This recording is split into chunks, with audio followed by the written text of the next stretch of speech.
Dear students, welcome to smart education world. आप सबका smart education world में स्वागत है। आप हमसे जुड़िए, हमारे चैनल को सब्सक्राइब करिए। जो भी कोई इश्यू है उसके लिए आप लोग कमेंट बॉक्स में सुझाव दीजिए। जो भी इश्यू रहेगा उसको हम लोग सॉर्ट आउट करने की कोशिश करेंगे। इसके साथ साथ मैं सभी अभिभावकगण से भी निवेदन कर रहा हूँ, आप भी हमारे चैनल के माध्यम से जुड़िए, हमारे कंटेंट को आप एनालिसिस करिए। हमारे कंटेंट को एनालिसिस करके बच्चों को जरूर हमारे चैनल के माध्यम से जोड़िए। बच्चों को मोबाइल प्रोवाइड कराए ताकि जो भी कंटेंट हम लोग यहाँ से प्रोवाइड कर रहे हैं बच्चे उसको आसानी से पढ़ सकें। इसके साथ साथ मैं आप लोगों से निवेदन कर रहा हूं, आप लोग अपना सुझाव भी दीजिए। आप लोग जो भी सुझाव देंगे, आप सुझाव को हम लोग फॉलो करते हुए यहाँ से और बेहतर से बेहतर कंटेंट प्रोवाइड करने की कोशिश करेंगे। तो प्यारे बच्चे, हम लोग पिछली क्लास क्या पढ़ रहे थे? दो चरवाहे रैखिक समीकरण के योग पढ़ रहे थे, जिसमें हम लोगों ने दो चरवाहे रैखिक समीकरण के योग को हम लोग जो है ग्राफ के माध्यम से जो है सॉल्व कर रहे हैं, जिसमें हम लोगों ने एग्जाम्पल नंबर जो है 5 सॉल्व कर रहे हैं। तो हम लोग जो है पिछली क्लास में एग्जाम्पल नंबर 5 पढ़ रहे थे, लेकिन कुछ टेक्निकल इशूज की वजह से जो है हम क्लास को जो है बीच में ही ऑफ कर दिए थे। तो आइए जहाँ तक हम लोग पढ़े थे उसी का आगे हम फिर कंटिन्यू करते हैं। एग्जाम्पल नंबर 5 खोलिए अपने बुक में। Example number 5, example number 5 open करिए।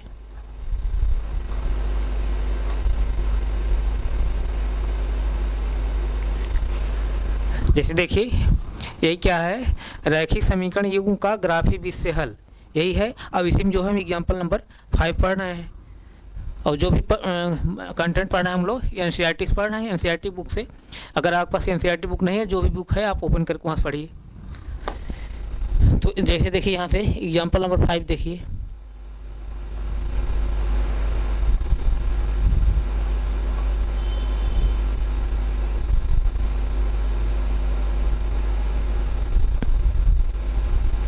आइए, जैसे एग्जाम्पल नंबर 5 क्या कह रहा था?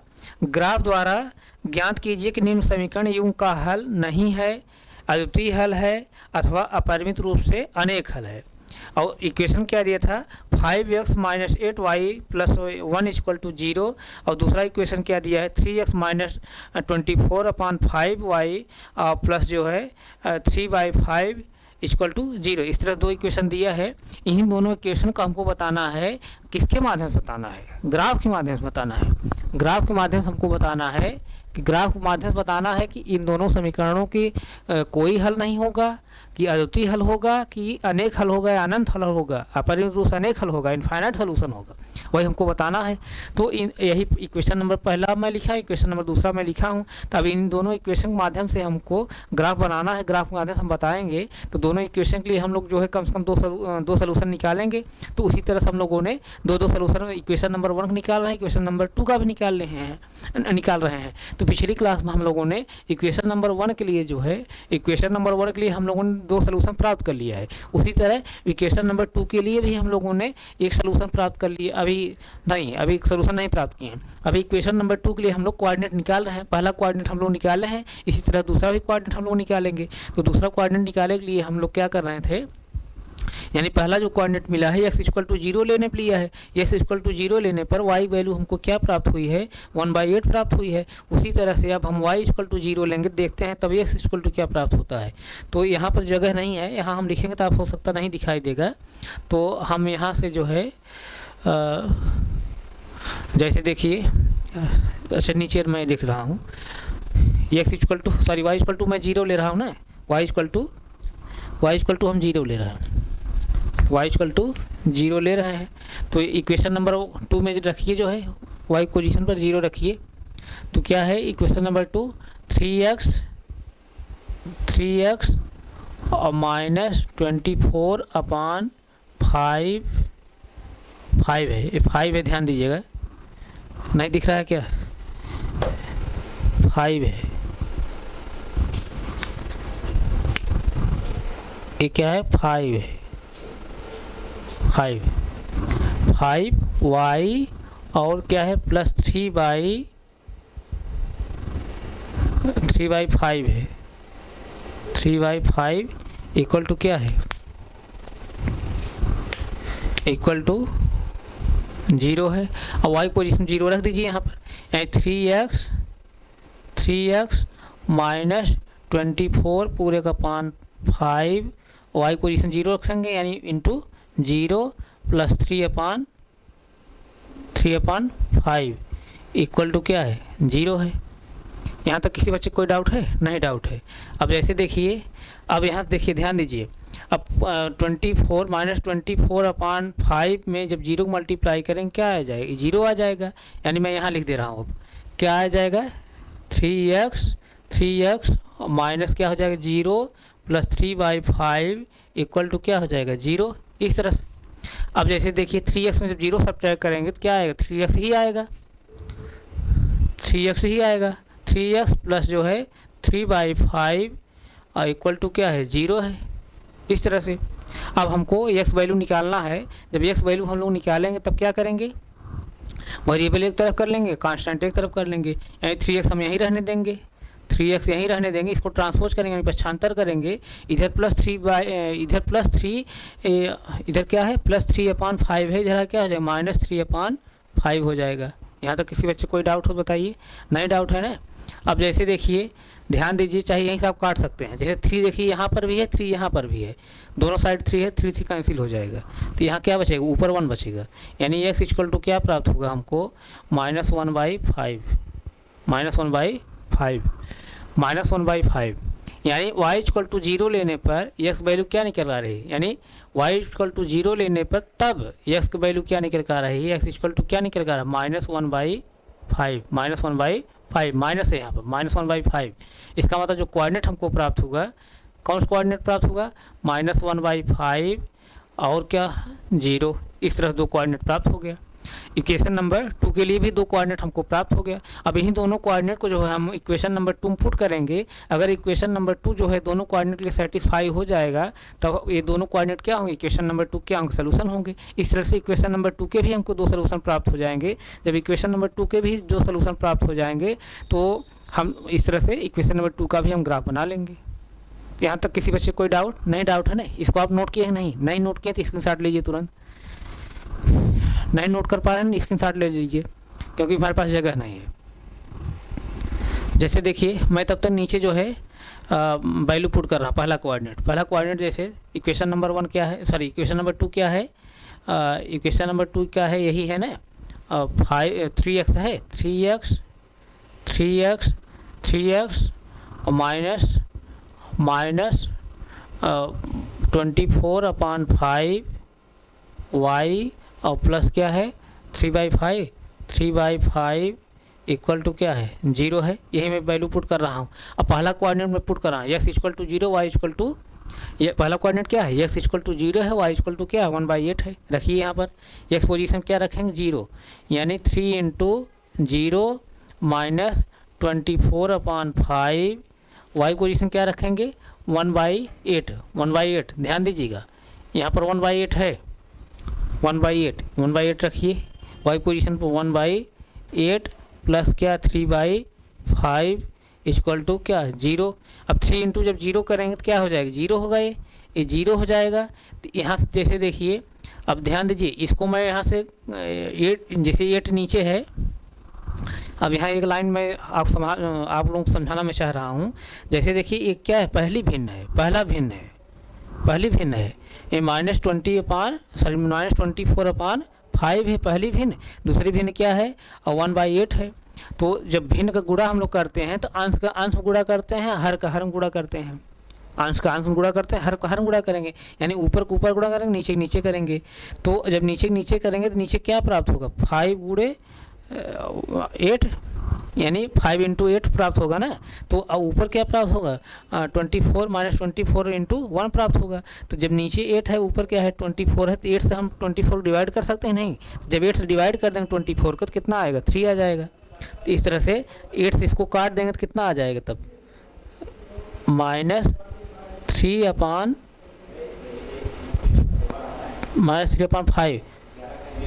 Plus 3/5 equal to 0।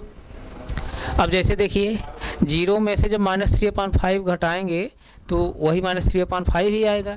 और यहाँ देखिए, -3/5 और प्लस 3/5 साइन अपोजिट है। साइन अपोजिट रहने पर बड़े वाले पद छोटे पद घटा देते हैं, साइन किसका लिखते हैं, बड़े वाले पद का। तो अब यहाँ जैसे देखिए, -3/5 है प्लस 3/5 है, दोनों सेम है वैल्यू, सेम वैल्यू में जब घटाएं तो क्या हो जाएगा, यानी माइनस 3/5 में से 3/5 जब घटाएं क्या आएगा, 0 आ जाएगा। यानी सेम वैल्यू है ना, साइन जब अपोजिट है तो बड़े पद में से छोटे पद जब घटाएंगे तो क्या आता है, जो वैल्यू आएगी, जो डिफरेंस आता है उसके साथ साइन किसका लिखते हैं, बड़े वाले पद का। यहाँ पर जो दोनों पद है साइन अपोजिट है, लेकिन दोनों पद जो है सेम है, सेम पद में से जब घटा देंगे सेम पद को तो क्या है, 0 आएगा ना। -3 या जैसे समझिए इसे 3/5 में से 3/5 जो घटाएं क्या आएगा, 0 नहीं आएगा। जैसे 1 में से 1 घटाते हैं 0 आता है, उसी तरह तो कैंसिल हो जाएगा। तो ये क्या आ गया, 0 आ गया, यहाँ क्या आ गया, 0 आ गया। यानी left hand side equal to right hand side. अगर आप लोगों को भिन्न प्रॉब्लम हो रही है, आप फ्रैक्शन समझने में प्रॉब्लम हो रही है, भिन्न को गुणा आपको नहीं समझ पा रहा है, आप लोग नहीं समझ पा रहे हैं, तो मैं पिछली क्लास में जो है बताया भी इस तरह से। उसके बाद भी अगर नहीं समझ में आ रहा है, आप जो है न्यू स्मार्ट एजुकेशन वर्ल्ड पर, जो हमारा कंपटीशन वाला चैनल है न्यू स्मार्ट एजुकेशन वर्ल्ड, जिस पर सिर्फ लिखा है न्यू स्मार्ट एजुकेशन वर्ल्ड, उस चैनल पर जो है आप, मैं मैथ्स को जो है बेसिक्स पढ़ा रहा हूँ, उस क्लास को आप अटेंड करके अगर कोई प्रॉब्लम है, आपको भिन्न नहीं आ रहा है, जोड़ घटाना गुणा भाग नहीं आ रहा है, दशमलव का या बीजगणित जोड़ घटाना गुणा भाग नहीं आ रहा है, इस तरह से उस क्लास को अटेंड करके आप वहाँ अपनी जो भी प्रॉब्लम है दूर कर सकते हैं। तो यहाँ पर भिन्न क्या था, गुणा था, वही मैं आपको समझाने की कोशिश कर रहा था ताकि ऐसा ना हो किसी बच्चे को समझ ना आए। तो यहाँ पर left hand side equal to right hand side आया ना, तो इसका मतलब कि x equal to 0 y equal to 1/8 पर इक्वेशन नंबर 2 क्या हो रहा है, सेटिस्फाई हो रहा है। इसका मतलब x equal to 0 y equal to 1/8 equation number 2 क्या है, सोल्यूशन है। इसका मतलब जो एक कोऑर्डिनेट हमको प्राप्त हुआ है, इक्वेशन नंबर 2 क्या है, सोल्यूशन है। इस तरह से पहला सोल्यूशन हमको प्राप्त हो गया इक्वेशन नंबर 2 का। इसी तरह से हम इक्वेशन नंबर 2 का दूसरा भी सोल्यूशन देखते हैं, दूसरा भी कोऑर्डिनेट देखते हैं कि ये आप नोट कर लिए हैं नहीं नोट किए हैं, इस चीज़ को मैं नीचे लिख रहा हूँ, आप तब ध्यान दीजिए। दूसरा जो कोऑर्डिनेट है उसको भी मैं इक्वेशन नंबर 2 पुट कर रहा हूँ, देखते हैं क्या इक्वेशन का बाएं पक्ष दाएं पक्ष समान होता है। अगर इक्वेशन सेटिस्फाई हो जाएगा तो जो दूसरा कोऑर्डिनेट हम निकाले हैं वो भी क्या होगा, इक्वेशन नंबर 2 क्या होगा, सोल्यूशन होगा। तो मैं जो है x और y पोजीशन पर वैल्यू पुट कर रहा हूँ। x पोजीशन क्या रखेंगे, -1/5, x पोजीशन -1/5, y पोजीशन क्या रखेंगे, 0 रखेंगे। आइए देखिए, तो अब मैं समीकरण नहीं लिख रहा हूँ, समीकरण जैसे ऊपर लिखा गया है 3 x पोजीशन क्या रखना है, -1/5, यानी इंटू x पोजीशन -1/5, इस तरह से 5 है, ध्यान दीजिए ये नीचे थोड़ा सा लिखने प्रॉब्लम होती है ना, यहाँ क्या है 5 है, ये 5 है, इस तरह से। और जैसे देखिए -24/5 है, y पोजीशन क्या रखेंगे, 0 रखेंगे, इंटू 0 और प्लस 3/5 इक्वल टू 0 है, इस तरह से। अब जैसे देखिए, ध्यान दीजिए, यहाँ ध्यान दीजिए, अब -24/5 में 0 मल्टीप्लाई करेंगे तो क्या आ जाएगा, 0 आ जाएगी वैल्यू। और यहाँ पर ये भिन्न चूँकि गुणा है ना, भिन्न जब गुणा है तो ऊपर गुणा करते हैं और नीचे गुणा करते हैं, यानी अंश गुणा अंश, हर गुणा हर करते हैं। न्यूमरेटर का multiply numerator, denominator multiply denominator करते हैं। तो अब जैसे यहाँ इसका न्यूमरेटर क्या है, 1 है, इसका न्यूमरेटर क्या है, 3 है, और इसका डिनोमिनेटर क्या है, कुछ नहीं, तो इसको 3/1 लिख सकते हैं। तो यानी 3 को मल्टीप्लाई जब 1 करेंगे तो क्या आएगा, 3 आएगा, और यहाँ माइनस साइन है, यहाँ प्लस साइन है, प्लस इंटू माइनस करेंगे तो क्या हो जाएगा, माइनस, यानी -3/। अब यहाँ देखिए नीचे क्या है, 1 है, और 1 है, कुछ नहीं लिखा गया तो 1 माना जाएगा। अब इसके अपान क्या है, 5 है, यानी हर इसका 5 है, इसका हर कितना है, 1 है। 5 में मल्टीप्लाई करेंगे क्या आएगा, 5 ही आएगा, और साइन इसका भी प्लस है, इसका भी साइन प्लस है, प्लस इंटू प्लस करेंगे प्लस ही आएगा। यानी इसका मतलब क्या है, यहाँ पर आए -3/5, इस तरह से है। यहाँ तक किसी डाउट नहीं, डाउट नहीं।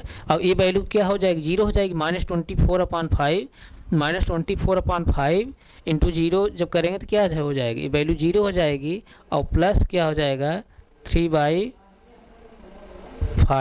इक्वल टू क्या, 0। अब जैसे देखिए -3/5 में से -0 जब सब्ट्रैक्ट करें क्या आएगा, वही चीज़ रहेगी, -3/5 ही रहेगा। और यहाँ देखिए -3/5 है, यहाँ क्या है, +3/5 है, एक दूसरे कैंसिल हो जाएंगे, क्या हो जाएगा, 0 हो जाएगा। 0 हो जाएगा जब, इसका मतलब इधर 0 आया, इधर भी 0 आया, इसका मतलब क्या, left hand side equal to क्या है, राइट हैंड साइड, यानी इक्वेशन का बायां पक्ष दायां पक्ष समान हो रहा है। किस वैल्यू के लिए, यस इक्वल टू -1/5 पर इक्वेशन नंबर में जब हम पुट कर रहे हैं एक्स पोजीशन पर, इक्वेशन नंबर 2 में जब हम एक्स पोजीशन पर -1/5 पुट कर रहे हैं, वाई पोजीशन 0 जब पुट कर रहे हैं, इक्वेशन का बायां पक्ष दायां पक्ष क्या हो रहा है, समान हो रहा है, यानी इक्वेशन सेटिस्फाई हो रहा है। इसका मतलब yes equal to -1/5 y equal to 0 जो है इक्वेशन नंबर 2 क्या है, सोल्यूशन है। इसका मतलब जो दूसरा कोऑर्डिनेट निकाले हैं, दूसरा भी कोऑर्डिनेट क्या है, इक्वेशन नंबर 2 क्या है, सोल्यूशन है। इस तरह से इक्वेशन नंबर 2 का भी हमको 2 सोल्यूशन प्राप्त हो गया और इक्वेशन नंबर 1 का भी 2 सोल्यूशन प्राप्त हो गया। इक्वेशन नंबर 1 का भी 2 सोल्यूशन प्राप्त हो गया है, इक्वेशन नंबर 2 का भी 2 सोल्यूशन प्राप्त हो गया है। अब दोनों इक्वेशन के माध्यम से हम लोग ग्राफ बना लेंगे। तो आप पहले यहाँ तक नोट करिए, तुरंत आप नोट करिए पहले इसको।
नोट कर लिए, नोट हो गया।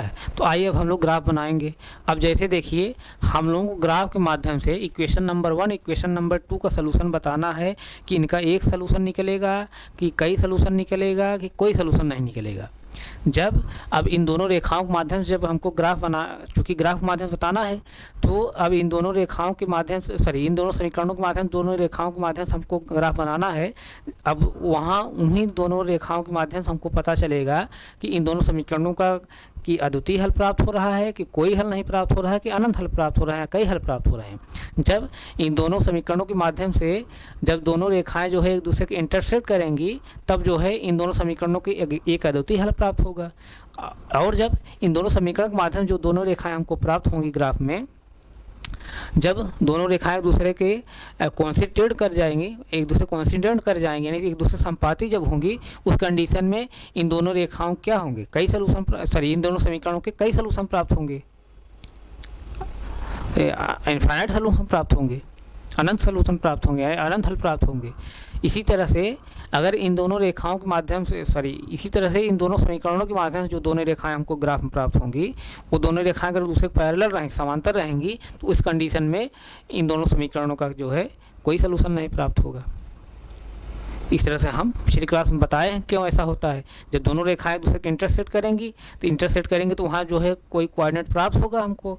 जो कोऑर्डिनेट प्राप्त होगा वही क्या होगा, इन दोनों समीकरणों का क्या होगा, इन दोनों समीकरणों क्या होगा, सलूशन होगा, हल होगा। और दोनों रेखाएं जब एक दूसरे के इंटरसेक्ट करेंगे तो सिर्फ एक ही जगह इंटरसेक्ट करेंगी। और दूसरी कंडीशन क्या है, जब दोनों रेखाएं जो है इन समीकरण के माध्यम से एक दूसरे कॉन्सिडेंट होंगी, तो एक कॉन्सिडेंट मतलब संपाती होंगे। जब संपाती होंगे तो वो रेखाएं एक दूसरे कई जगह इंटरसेक्ट करेंगी, तो इन दोनों समीकरणों को कई सलूशन प्राप्त होगा। जब इन दोनों समीकरण के माध्यम जो दोनों रेखाएं हमको प्राप्त होंगी, एक दूसरे के जब पैरेलल रहेंगी, जब एक दूसरे पैरेलल रहेंगी तो रेखाएं दोनों एक दूसरे कहीं इंटरसेक्ट करेंगी ही नहीं। जब दोनों रेखाएं दूसरे कहीं इंटरसेक्ट करेंगी नहीं, तो इन दोनों समीकरणों का हमको कोई सलूशन प्राप्त ही नहीं होगा। यहाँ तक किसी बच्चे कोई डाउट नहीं, डाउट है ना।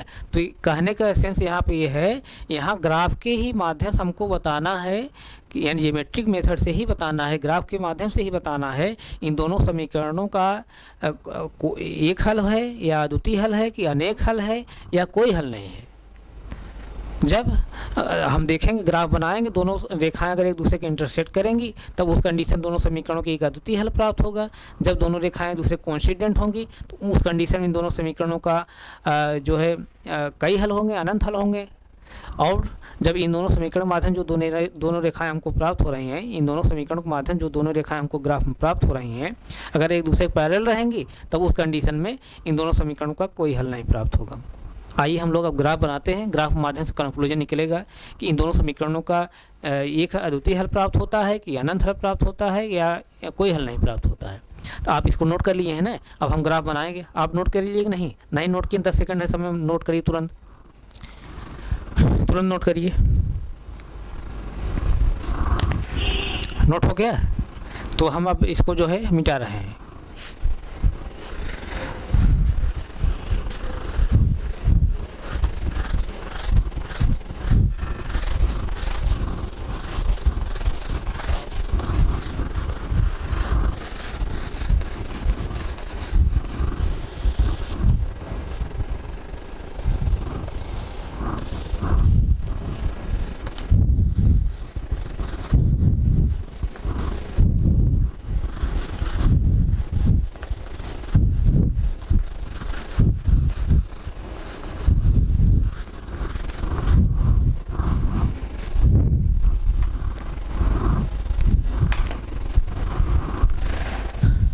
आइए हम लोग ग्राफ ड्रा करें।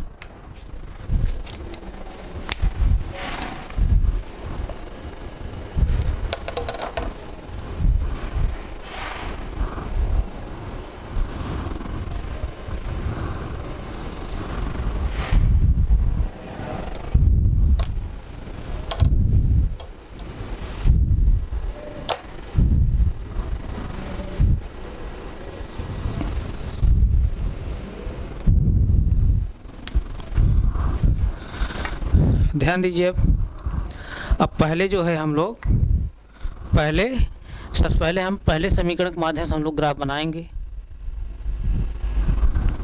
पहले समीकरण के माध्यम से पहले समीकरण का जो सलूशन निकला है उसी समीकरण के माध्यम से हम लोग पहले ग्राफ बनाएंगे।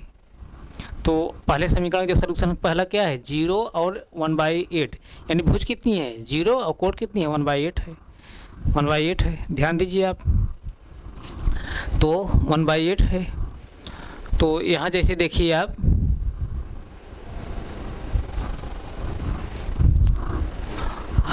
भुज 0 है ना, तो इसका मतलब कि भुज कहाँ है? मूल बिंदु पर है, यहीं पर भुज है।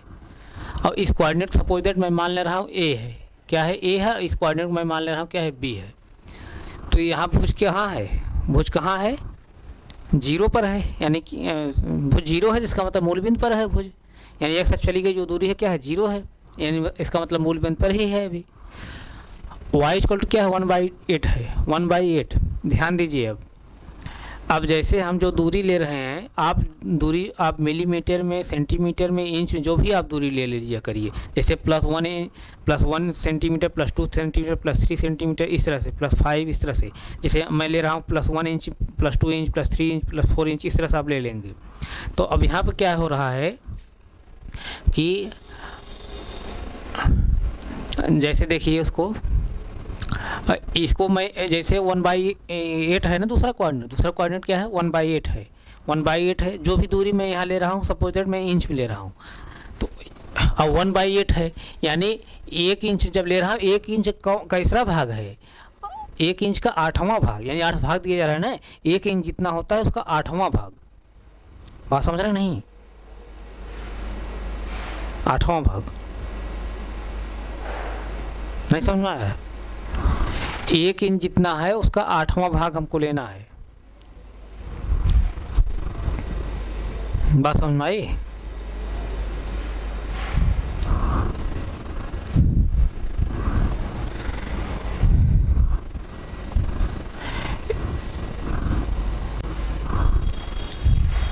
यहाँ नहीं समझ में आ रहा है? अब जैसे 1/8 है, 1/8 है, जैसे 1/8 है ना, यानी 1 इंच है। 1 इंच मैं ले रहा हूँ, अगर 1 इंच मैं ले रहा हूँ पूरी दूरी 1 इंच, तो ये 1/8 है अगर, यानी 1 इंच को 8 से भाग दिया जा रहा है। 1 इंच में 8 जब भाग देंगे जो हिस्सा आएगा वही क्या होगा? 1/8 होगा। बात समझ में आई नहीं?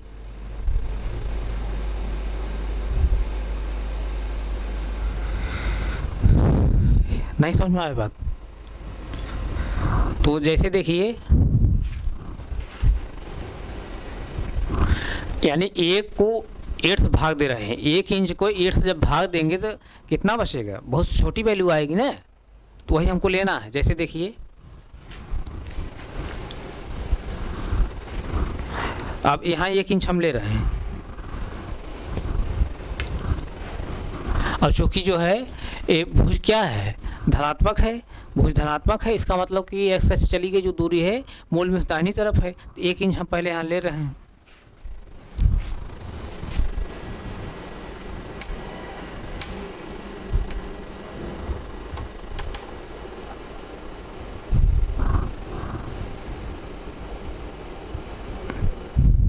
एक इंच यही है, पूरा यहाँ तक पूरा 1 इंच है, यहाँ तक पूरा 1 इंच है। तो आप जैसे देखिए, जब आप स्केल देखते हैं 1 इंच से 2 इंच के बीच दूरी में कितने लाइनें रहती हैं? जैसे देखिए 1 2 3 4 5 6 7 8 9 10, मतलब 10 लाइनें रहती हैं। ध्यान दीजिए, 1 इंच से 2 इंच के बीच में देखिए, जहाँ आप स्केल देखिए, जहाँ 1 इंच है वहाँ बड़ी लाइन खींचा है, फिर 2 इंच जहाँ पहुँच रहा हूँ बड़ी लाइन खींचा है, तो पूरी लाइन खींचिए, बड़ी वाली लाइन, दोनों बड़ी वाली लाइन और पूरे उसके बीच में जो 3 लाइन है, 1 2 3 4 1 2 3 4 5 6 7 8 9 10, इस तरह से 1 2 3 4 5 6 7 8 9 10। बात समझ में आई नहीं? तो जैसे देखिए, कहने का मतलब कि 1 इंच जो पूरा है उसमें जो है उसको 1 इंच को 10 भाग बांटा जा रहा है, 10 भाग में। ध्यान समझिए, 1 इंच को जैसे मैं 10 भाग में बांट दे रहा हूँ, जैसे 10 भाग में जैसे मैं इसको बांट दे रहा हूँ। 1 इंच को जब हम 10 भाग में बांटेंगे तो उसका जो है 10 भाग जब बांटेंगे तो 10 भाग में से 8 भाग आप निकाल लीजिए, क्योंकि 1 को 8 भाग दिया जा रहा है ना, तो यानी 8 से जब भाग दिया इसका मतलब 8 जब भाग देंगे तो 1 में से 1 को 8 से कम ही किया जा रहा है, 1 को 8 बार कम किया जा रहा है। बात समझ रहे नहीं? तो इसका मतलब जैसे 10 खाना है तब यहाँ कितना बचेगा? सिर्फ 2 खाना बचेगा, 2 खाना बचेगा, 2 लाइन बचेगी।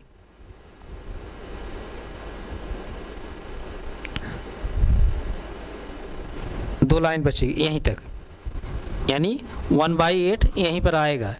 यहाँ तक जो है +1 है, +1 है, मैं इंच ले रहा हूँ, +1 है। अब ये जो पॉइंट आ रहा है क्या आएगा? 1/8 आएगा, +1/8, +1/8। बात समझना रही नहीं? ये +1/8, तो यहाँ जो कोऑर्डिनेट प्राप्त हो रहा है क्या है? +1/8, +1/8, यानी 0 नहीं, भुज कितनी है? ओहो, फिर समझिए, भुज तो 0 है ना, कोट लेना है यार, भुज तो 0 है, कोट लेना है ना। YH पे लीजिए आप, YH पर, YH पे लेना है हम लोगों को, YH पर। अब चूंकि कोट क्या है? धनात्मक है ना, कोट धनात्मक है, इसका मतलब कि यह YH चली गई दूरी कहाँ है? मूल में से ऊपर तरफ। तो यानी 1 इंच हम जैसे ले रहे हैं, 1 इंच, ध्यान दीजिए आप, 1 इंच जैसे हम ले रहे हैं, 1 इंच जो है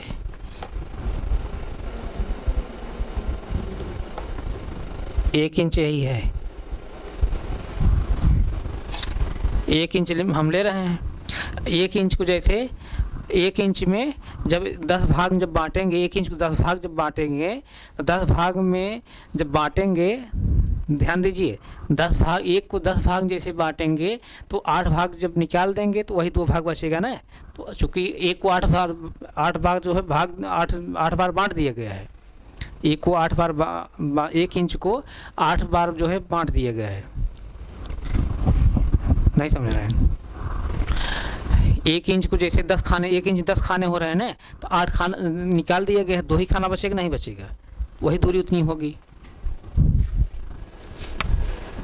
जैसे देखिए यहाँ पर तो दूध यानी एक यहाँ से यहाँ तक 1 इंच है। अब इसका जो है 2 खाना और ले लीजिए, क्योंकि 8 खाना निकल गया है।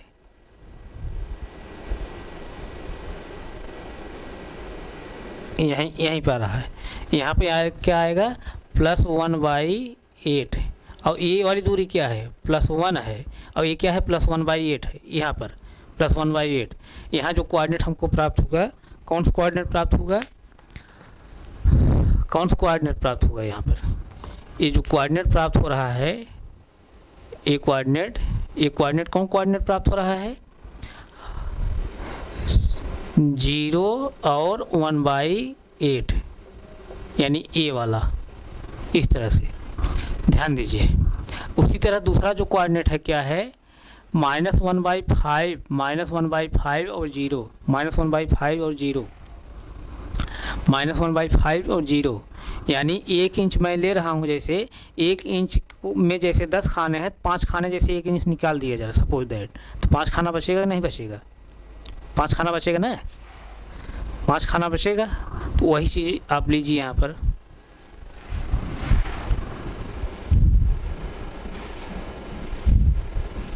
जैसे देखिए यहाँ पर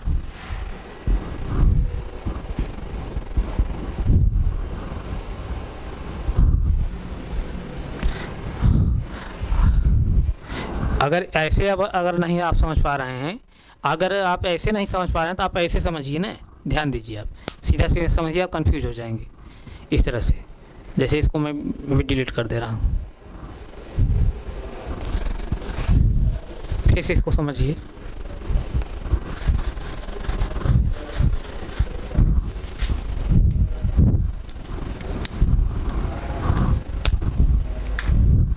अब ग्राफ पेपर लेकर के आप ग्राफ बनाइए।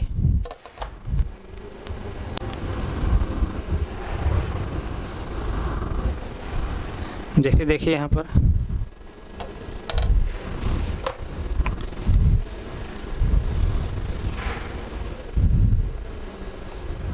इस तरह से। अब पहला कोऑर्डिनेट क्या है 0 और 1/8, यानी भुज कितनी है 0 है, कोट कितनी 1/8 है। तो भुज कहाँ पर है, यहीं पर मूल बिंदु पर है। अब कोट कितना है, कोट चूँकि धनात्मक है, कोट धनात्मक है, तो यानी 1/8 कहाँ पर है, मूल बिंदु से कहाँ ऊपर तरफ है, y अक्ष पर। तो हम सपोज दैट मान ले रहे हैं कि 1/8 यहीं पर है। 1/8 को मैं मान ले रहा हूँ कि 1/8 को मैं मान ले रहा हूँ, सपोज दैट 1/8 को मैं मान ले रहा हूँ कि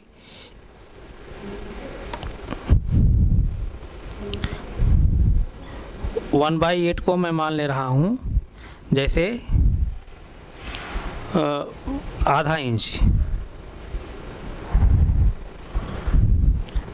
नहीं, आधा इंच ज़्यादा नहीं, अब आधा इंच से कम, जैसे आधा इंच से कम मैं मान ले रहा हूँ। सपोज दे आधा इंच ही मान ले रहा हूँ, आधा इंच या 1 इंच मान लीजिए ना, सीधा 1 इंच।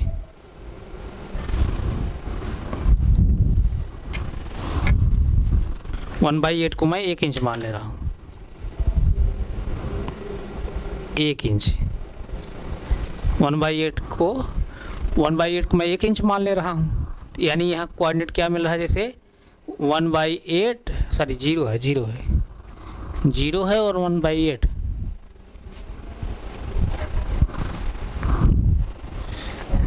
0 और 1/8 यही कोऑर्डिनेट प्राप्त हुआ है। और बी वाला जो कोऑर्डिनेट है क्या है -1/5 और 0, यानी भुज जो है क्या है -1/5 और कोट क्या है 0 है। तो भुज क्या है -1/5, मतलब कोट क्या है ऋणात्मक है, इसका मतलब मूल बिंदु से जो है यह सब चलिए ये दूरी कहाँ है, बाईं तरफ है। तो अब जो -1/5 है जो, उसको मैं 1.5 इंच मान ले रहा हूँ। 1/8 में 1 इंच माना, इसको मैं 1.5 इंच मान ले रहा हूँ कि 1.5 इंच है, 1.5 इंच दूरी पर है। तो जैसे देखिए 1.5 इंच मान लीजिए आप, तो कहाँ आएगा 1 इंच यहाँ तक हुआ, 1.5 इंच यहाँ पर आ रहा है,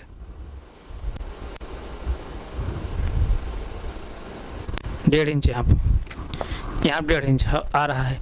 यानी ये जो कोऑर्डिनेट हमको प्राप्त होगा, ये वाला कोऑर्डिनेट, ये कौन सा कोऑर्डिनेट प्राप्त होगा, -1/5 और 0, यानी ए कोऑर्डिनेट बी प्राप्त हुआ।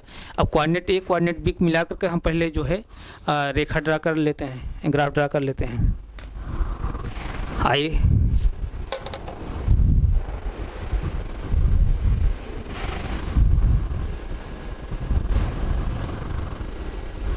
इस तरह से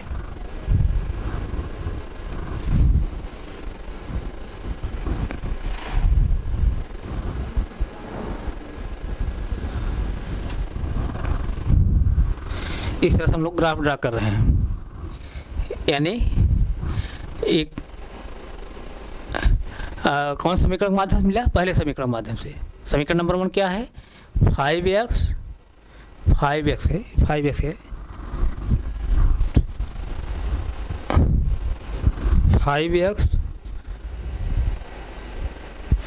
5x माइनस 8y और +1 = 0। इसके माध्यम से ए बी रेखा प्राप्त हो रही है। कौन रेखा प्राप्त हो रही है? ए बी, ए और बी, इस तरह से। और जैसे अब दूसरे समीकरण के माध्यम से हम लोग ग्राफ बनाएंगे। दूसरे समीकरण का जो कोऑर्डिनेट है क्या है? दूसरे समीकरण का जो कोऑर्डिनेट क्या है? 0 1/8। और पहले भी समीकरण का कोऑर्डिनेट क्या है? 0 1/8। ध्यान दीजिए आप, पहले इक्वेशन का जो पहला कोऑर्डिनेट है, पहला सलूशन है 0 1/8 है, और दूसरे समीकरण का भी पहला जो सलूशन है, पहला कोऑर्डिनेट है क्या है? 0 1/8। इसका मतलब जहाँ एक कोऑर्डिनेट मिलेगा वहीं ये भी कोऑर्डिनेट मिलेगा। इसका मतलब इसको हम इस कोऑर्डिनेट में P मान ले रहा हूँ, और इसको Q मान ले रहा हूँ।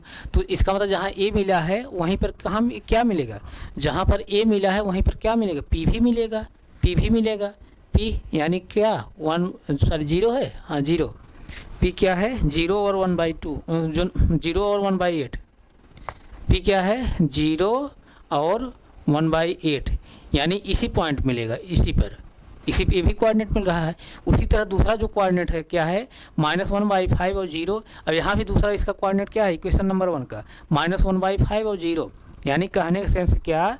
इक्वेशन नंबर 1 का जो सलूशन है सेम वही सलूशन जो है इक्वेशन नंबर 2 का भी है। यानी इक्वेशन नंबर 1 से जो कोऑर्डिनेट मिल रहे हैं हमको, जो सलूशन है इक्वेशन नंबर 1 के, वही जो है कोऑर्डिनेट हमको इक्वेशन नंबर 2 से मिले हैं, जो इक्वेशन नंबर 2 सलूशन है। यानी इक्वेशन नंबर 1 का जो सलूशन, इक्वेशन नंबर 2 जो सलूशन, दोनों सेम है। तो इसका मतलब ए वाला जो कोऑर्डिनेट है वही कोऑर्डिनेट ए है। इसका मतलब जहाँ कोऑर्डिनेट ए मिला है वही कोऑर्डिनेट, वहीं पर ए भी कोऑर्डिनेट मिलेगा। यानी जहाँ कोऑर्डिनेट नंबर ए मिला है वहीं कोऑर्डिनेट नंबर P भी मिलेगा। यानी इसका मतलब ए यहाँ पर मिला है तो P भी यहीं मिल रहा है। इसी तरह जैसे जहाँ पर B मिल रहा है, B क्या है? -1/5 और 0 है, और Q क्या है? -1/5 0। यानी दोनों कोऑर्डिनेट सेम है। जहाँ B मिला है वहीं क्या मिलेगा? Q मिलेगा। B कहाँ मिला है?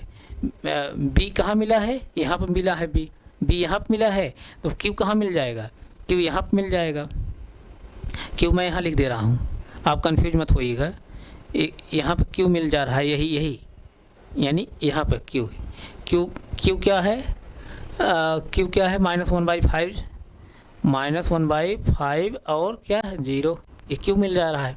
यानी कहने का सेंस यहाँ पर क्या है?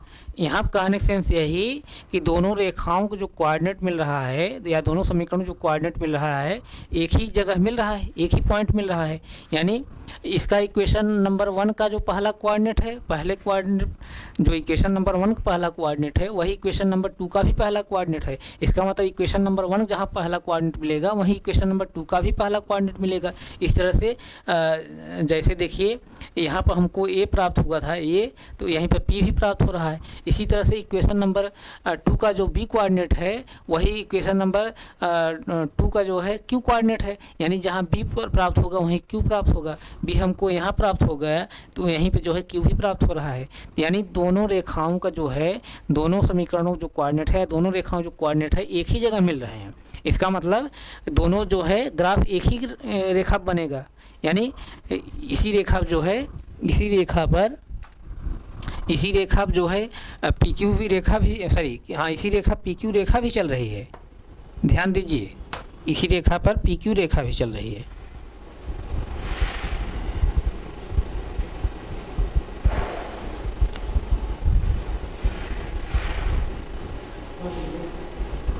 इसी रेखा पे जो है PQ रेखा भी चल रही है। ए पी क्यू, यहाँ से जैसे P है और ये Q है, और किसके समीकरण के माध्यम से मिल रही है? दूसरे समीकरण के माध्यम से 3x माइनस 24/5y और प्लस 3/5 इक्वल टू 0। कहने का मतलब दोनों रेखाएं एक ही रेखा मिल रही हैं, दोनों रेखाएं एक ही रेखा चल रही हैं। इसका मतलब क्या है? दोनों रेखाएं एक दूसरे क्या कर रहे हैं? कोइंसिडेंट हो रहे हैं, संपाती हो रही हैं। यही तुम्हें बताया पिछली क्लास में।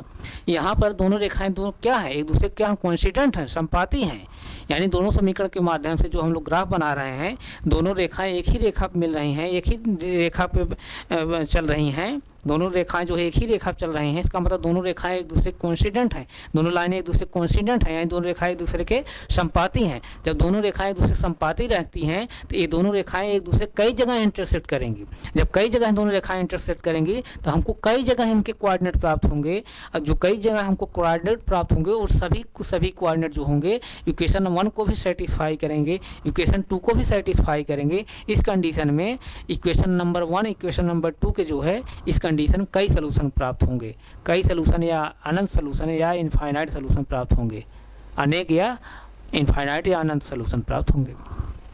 तो यहाँ से क्या तब निष्कर्ष निकला? इन दोनों समीकरणों का यहाँ पर अनेक हल हैं, अनेक या कई हल या अनंत हल हैं। तो यहाँ पर आप आंसर क्या तब लिखेंगे? आंसर क्या लिखेंगे? दिए गए समीकरण युग्म का कई या अनंत हल हैं,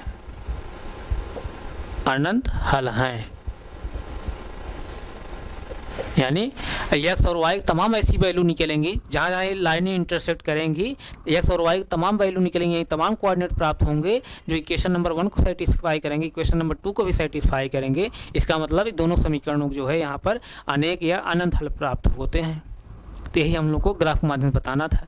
अगर ये दोनों रेखाएं एक दूसरे के अगर ये दोनों रेखाएं एक दूसरे के कोइंसिडेंट नहीं करती, एक दूसरे संपाती नहीं होती, अगर इंटरसेक्ट करती, खाली इंटरसेक्ट करती, तब एक ही पॉइंट सिर्फ इंटरसेक्ट करती, तो उस कंडीशन पे जो है हमको सिर्फ एक ही सलूशन प्राप्त होता है, एक अद्वितीय हल प्राप्त होता। और जब दोनों रेखाएँ एक दूसरे पैरेलल होती तब उस कंडीशन दोनों रेखाएँ एक दूसरे कहीं इंटरसेक्ट करती ही नहीं, तो उस कंडीशन जो है हमको कोई कोऑर्डिनेट प्राप्त होता ही नहीं, तो उस कंडीशन दिए गए समीकरणों का जो है कोई सलूशन नहीं प्राप्त होता। लेकिन ये दोनों रेखाएं जो है एक दूसरे कोइंसिडेंट है, एक दूसरे संपाती हैं। इस तरह से ये दोनों रेखाएं एक दूसरे कई जगह इंटरसेक्ट करेंगी, कई जगह जब इंटरसेक्ट करेंगी तो हमको कई कोऑर्डिनेट प्राप्त होंगे। जो कई कोऑर्डिनेट प्राप्त होंगे सभी कोऑर्डिनेट क्या होंगे? Equation number 1 equation number 2 satisfy करेंगे। इसका मतलब क्या है? जो सभी कोऑर्डिनेट प्राप्त होंगे कोइंसिडेंट करने पर, संपाती होने पर सभी कोऑर्डिनेट क्या होंगे? Equation number 1 equation number 2 solution होंगे। इसका मतलब क्या? इक्वेशन नंबर 1 इक्वेशन नंबर 2 का यहाँ पर जो है इसका सेंस यहाँ पे ये हो रहा है, दोनों रेखाएं दूसरे संपाती जब हो रही हैं तो इसका मतलब ये है कि दोनों समीकरणों के लिए यहाँ पर अनेक या अनंत सलूशन प्राप्त होगा। यही दिखाना था हमको। तो यहाँ तक आपको कोई अब प्रॉब्लम नहीं हुई ना, तो आप इसको नोट कर लीजिए। यही हमको दिखाना था आपके क्वेश्चन के माध्यम से बताना था। नोट करिए, तुरंत नोट करिए।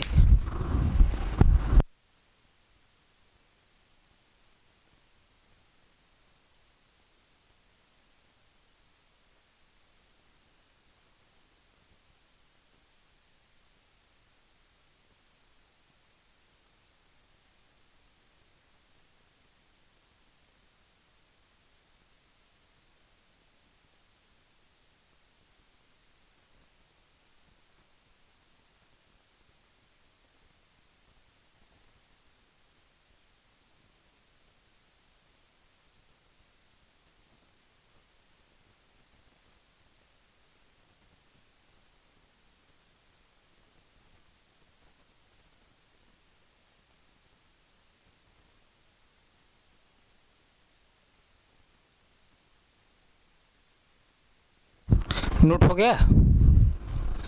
नोट हो गया ना? आप लोग ग्राफ पेपर लेकर के 10 रुपये का जो भी मैं यहाँ ग्राफ बता रहा आपको सिखा रहा हूँ, उस आप लोग ग्राफ पेपर लेकर के जो भी मैं बता रहा हूँ सिखा रहा हूँ ग्राफ बनाने के लिए, आप प्रैक्टिस कर लीजिए। अगर आप प्रैक्टिस नहीं करेंगे तो आपको जो है चीज़ समझ नहीं आएगी। तो इसलिए आप लोगों से मैं रिक्वेस्ट कर रहा हूँ, आप लोग ज़रूर जो है ग्राफ पेपर लेकर के 10 रुपये का वहाँ आप प्रैक्टिस करिए, तो कोई डाउट नहीं रहेगा। और आप जो है क्लास के 1 बार 2 बार 3 बार जो है रिवाइज करके देख लीजिए, तो कोई डाउट नहीं बचेगा। उसके बाद भी अगर किसी बच्चे को कोई डाउट रह जाता है तो आप अपने डाउट को हमारे कमेंट बॉक्स आप डालिए, तो जो भी डाउट है उसको हम लोग अगली क्लास में रिवाइज करते हुए फिर पूरा आगे बढ़ेंगे। तो प्यारे बच्चे, मैं आप लोगों से रिक्वेस्ट कर रहा हूँ, जिस तरह से हम कंटेंट यहाँ पर दे रहे हैं 2 चर रैखिक समीकरण के लिए, इस तरह से जो है कोई टीचर कभी पढ़ाता नहीं है। आप ऑफलाइन भी देख लीजिए, ऑनलाइन भी देख लीजिए। तो आप लोग से मैं रिक्वेस्ट कर रहा हूँ, आप लोग ज़्यादा संख्या में हमसे जुड़िए, हमारे चैनल को सब्सक्राइब करिए, हमारे चैनल को लाइक करिए। तो हम प्यारे बच्चे यहीं तक रख रहे हैं, अब आगे हम फिर कंटिन्यू करें। Thank you so much.